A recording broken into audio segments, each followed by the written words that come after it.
কোনো স্ত্রী যদি স্বামীর গায়ে হাত তুলে তাহলে এই ক্ষেত্রে তাদের সমাধান কিভাবে হবে বা এই ক্ষেত্রে ইসলাম কি বলে এটা অনেকেই জানে না বা অনেকেই এটা নিয়ে চিন্তা ভাবনা করে না।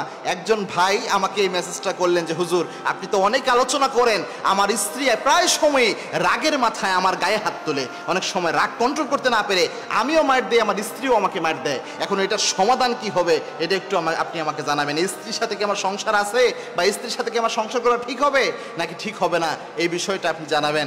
আমি শুনে খুব বেশি অবাক হলাম, আমি চিন্তা করলাম কোনো স্ত্রীও স্বামীর গায়ে হাত তুলে, এটা হতে পারে নাকি? দেখেন ইসলামের শরিয়া আপনি যদি দেখেন স্বামী স্ত্রীর সম্পর্কটা, এই স্বামী স্ত্রীর সম্পর্ক কিভাবে হয় এটা একটু দেখেন। পরে ওই স্বামী স্ত্রীর আসল ঘটনাটা কি ছিল আমি পরে শুনে অবাক হয়েছে, জানাচ্ছি এটা। প্রথমত দেখেন ইসলামী শরিয়ার মূলনীতিটা কি, আল্লাহর হাবিব সাল্লাল্লাহু আলাইহি ওয়াসাল্লাম স্ত্রীর সাথে কেমন আচরণ করতেন। মা আয়েশা সিদ্দিকা রাদিয়াল্লাহু তাআলা আনহা বলেন আল্লাহর হাবিব সাল্লাল্লাহু আলাইহি ওয়াসাল্লামের উপর মাঝে মাঝে আমরা অভিমান করতাম, কিন্তু আল্লাহর হাবিব সাল্লাল্লাহু আলাইহি ওয়াসাল্লাম কখনো আমাদের উপর অভিমান করতেন না।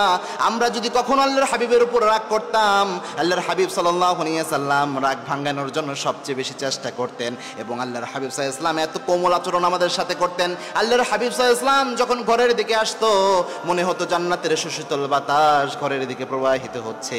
আল্লাহু আকবার। এবং আল্লাহর হাবিব বলেছেন খিয়ারুকুম খিয়ারুকুম লিনিসাইকুম, তোমাদের মধ্যে সবচেয়ে আল্লাহর কাছে শ্রেষ্ঠ হয়ে যায় ওই ব্যক্তি যে ব্যক্তি তার স্ত্রীর কাছে শ্রেষ্ঠ হয়ে যায়। আবার আল্লাহর হাবিব বলেছেন তোমাদের মধ্যে সবচেয়ে ভালো ওই নারী যে নারী তার স্বামীর কাছে ভালো। এজন্য স্বামী স্ত্রীর সম্পর্ক হচ্ছে হুন্না লিবাসুল লাকুম ওয়া আনতুম লিবাসুল লাহুন্না, স্বামী স্ত্রীর পোশাক, স্ত্রী স্বামীর পোশাক, একজন আরেকজনকে আগলে রাখবে, যত্ন করবে।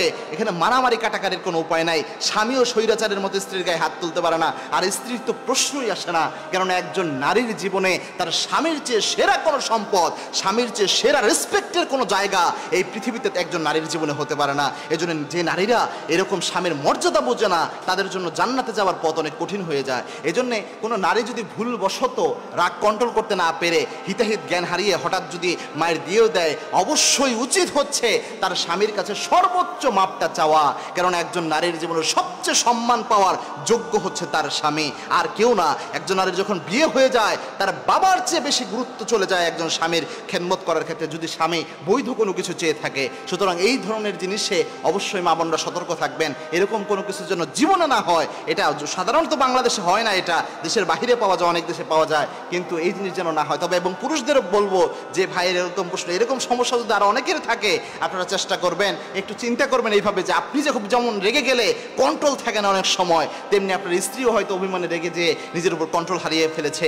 আপনি খুব বেশি ইগোতে না নিয়ে আপনি চেষ্টা করেন সে যদি মাপ চায় আপনার কাছে একদম কায়েমান বাক্যে, তাহলে অবশ্যই আপনি তাকে ক্ষমা করে দেন। মনে করলেন ক্ষমা করলে আল্লাহ আপনার উপর রহমত নাজিল করবেন। আপনি যখন ক্ষমা করবেন এটাও একটা বড় ফজিলতের বিষয়। পাশাপাশি চেষ্টা করবেন যেন দুইজনের উপর ইনসাফ করা যায়। এই যে ঘটনাটা আমার কাছে এসেছে পরে আমি জানতে পারলাম, আমি বললাম যে এইখানে দুইজনের পক্ষ থেকে কথা না শুনলে তো সম্ভব না। তার ওয়াইফ আমাকে বলতেছে যে হুজুর আপনি, আমার স্বামী তো একপাক্ষিক বলে যাচ্ছে, ফোন হাতে নিয়ে বলতেছে যে আমার স্বামী প্রথমে আমাকে অনেক মারছে, মারতে মারতে আমার অবস্থা খারাপ করে ফেলছে, এরপর আমি হালকা একটা টাচ করেছি, আমার স্বামী যে আমাকে আঘাত করেছে এটা কিন্তু আপনাকে বলে নাই। সুতরাং অবশ্যই কোনো পুরুষও জালেমের মতো তার স্ত্রীর গায়ে হাত তুলতে পারবে না, আবার কোনো নারীও যাচ্ছে তাই আচরণ তার স্বামীর উপর করতে পারবে না।